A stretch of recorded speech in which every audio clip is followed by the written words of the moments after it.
Thanks so much for being here, for getting up early and coming out and kicking off what's going to be a fun, long day of Times Talks. Just a little business, so you know we will have about 15 minutes for audience question and answer at the end. I'll prompt you. There will be some microphones set up on the bottom of either aisle so folks can line up and ask questions. So, Alan, thanks so much for joining us. I'm not awake yet, but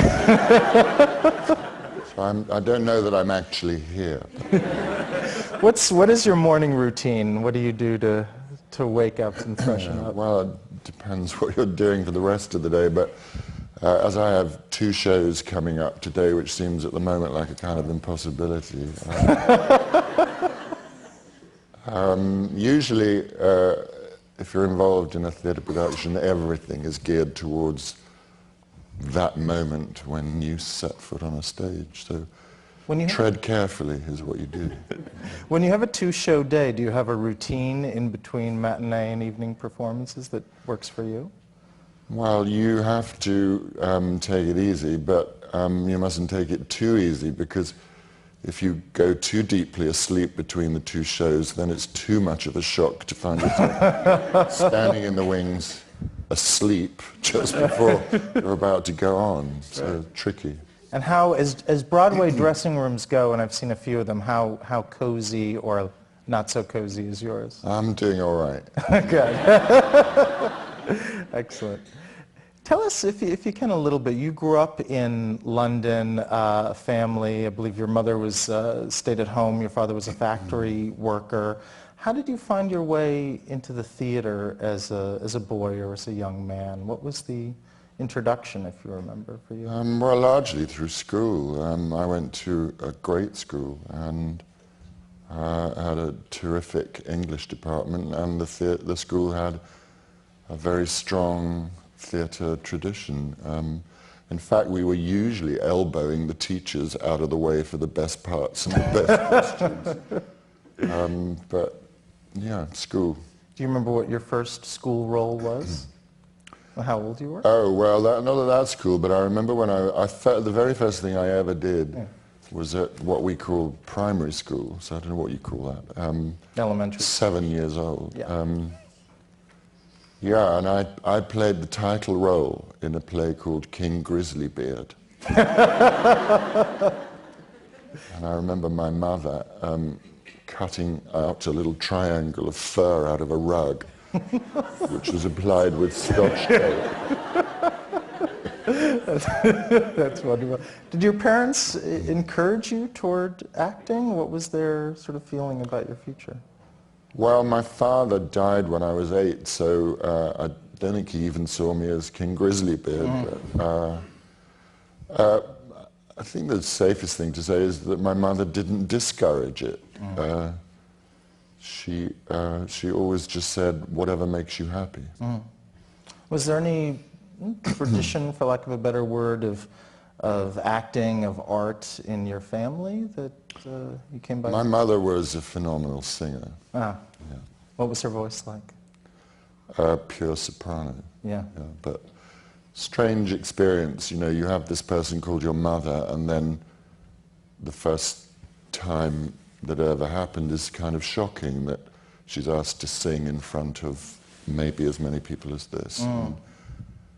And it's discombobulating, because you think, who is that person? Do you sing much? Do you sing much yourself? I don't know what I do, but I'm now on film singing in Sweeney Todd. Thank God for a singing teacher is all I can say.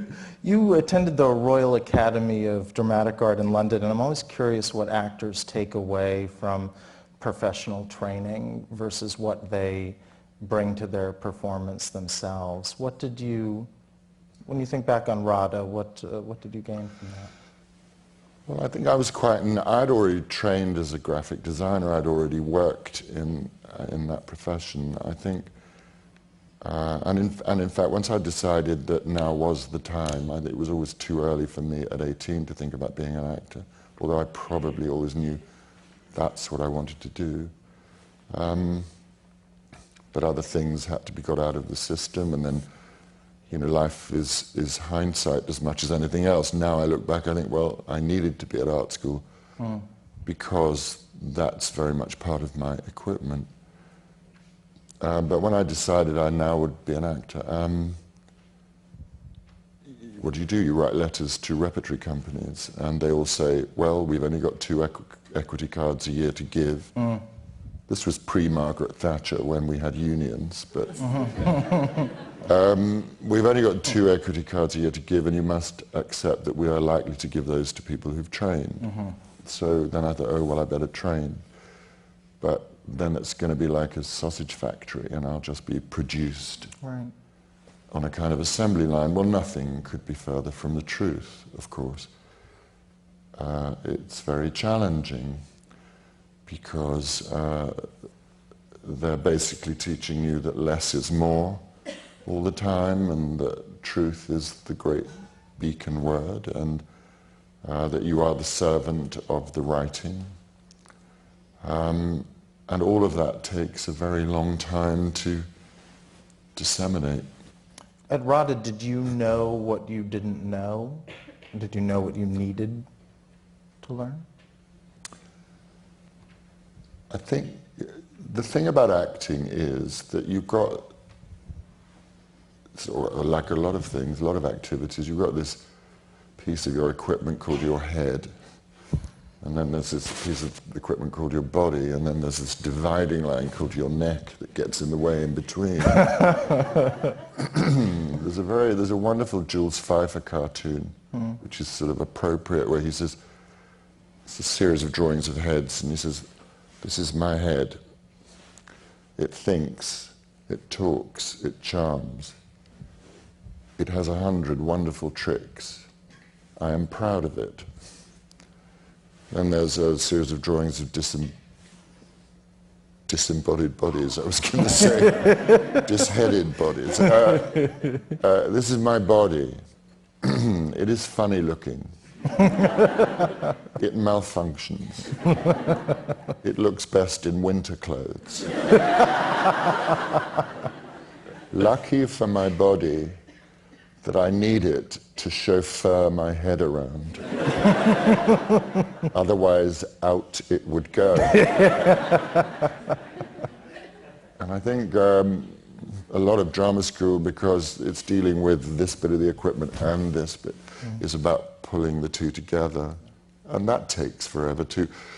So, to answer your question, it's not really, as much as anything, it's about the teachers that you come into contact with who help you. For a lot of us, I'm sure one of the things we enjoy quite a bit about your performances is your voice. When you got to RADA, do you remember what shape your voice was in? How similar it is to what we hear now? Well, it was, you know, as I was just saying to you, what I hear is not what you hear, so I don't even know what you're talking about. But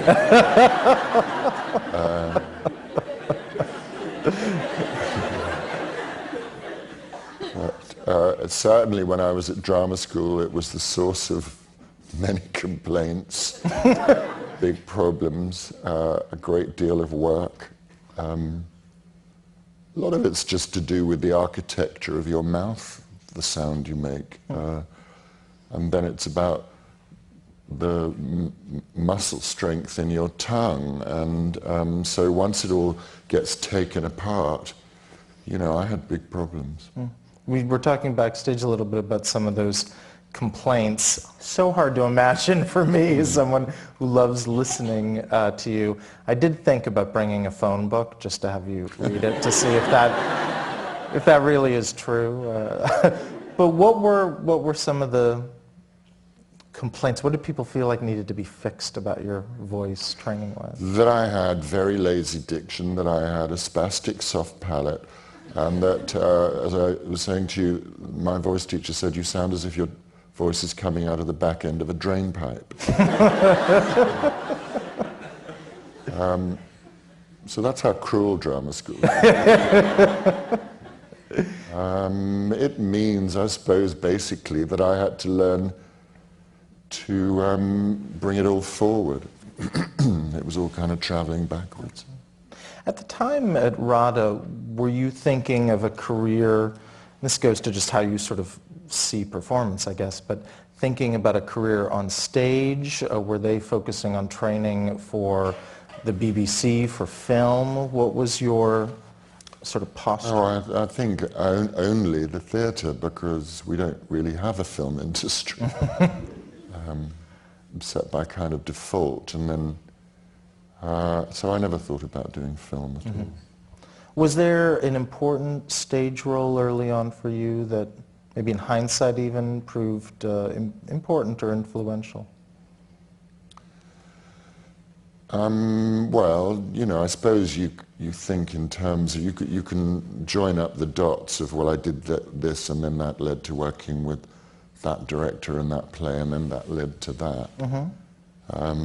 I ran screaming from the Royal Shakespeare Company the first time I was there. Why? Well, to me it became, you know, there's a rude definition of acting. I forget which of the English actors it was that coined it, but he called it shouting in the dark. And that was my experience at Stratford the first time. It was just literally that, you know, get out there and shout at each other. And I really couldn't handle it. So I left after a year, and as luck would have it, or one of those joining up the dot moments was I did a play by Dusty Hughes called Commitments at the Bush Theatre in London, which is tiny. It's a pub, but very important in British theatre history, and some great stuff has been done there, and you don't have to shout at all. Right. And it was a terrific and very political play. That led me to going to the Royal Court to do The Seagull. That eventually led me to doing an Afro-Ben play called The Lucky Chance at the Royal Court. And very specifically, that led me to do Les Liaisons Dangereuses back at Stratford. But this time back at Stratford, I kind of knew what I was there for. I was a bit more in control of my destiny, I suppose. It's interesting. Back then, I was sort of curious if you were an outlier or even a renegade in terms of not, let's say, going the Royal Shakespeare Company route, if there was sort of a well-paved path that RADA graduates were expected to take and you sort of made your own way, or if it was different. No, I don't. You see, one of the things that RADA perhaps suffers from is people's preconceptions about what it is and who comes out of it. You know, you've got to remember that it's people as diverse as Mark Rylance and Ben Whishaw and Imelda Staunton and Timothy Spall, and these are all RADA graduates. And others that you might not know, but it's like a grab bag of different types. So there isn't really any such thing as a RADA actor anymore.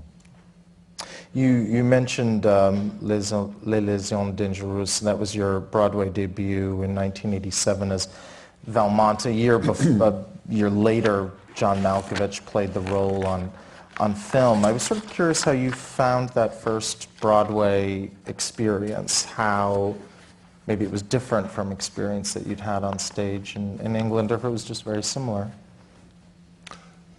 No, it's very different. It's, I mean, of course you're doing the same play, and of course we had arrived with a proven success, so that took some of the pressure off. But it is very different performing here in a good way, because you really do feel that theatre is part of the life of this city in a way that you don't in London. You know, London's so spread out as a city anyway. There isn't in any way the same kind of contact between people working. You know, you come out of the theatre and we go over the road to a bar or a restaurant and there's a bunch of actors who are all doing a show, and so you get to know each other here. Of course it's kill or be killed here. you know, bad review and you're off anyway. So. Is the collegiality or camaraderie different in London versus New York among actors? Yeah, I think it's better here. Why? Or do you have a theory about why? Because it's smaller, because it's more contained. Mm-hmm. Yeah, and just again, what I was saying, well, you don't have a class system. That makes a huge difference in all sorts of areas. So, as an actor in New York, you are also just a person in New York. Right. And people look at you head on. You know, in London, there's a lot of people who are just staring at the sidewalk.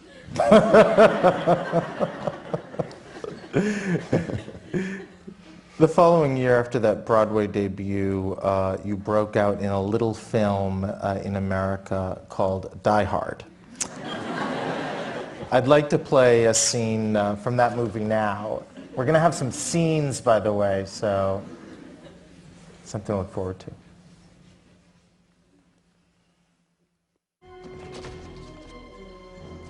Happy trails, Hans.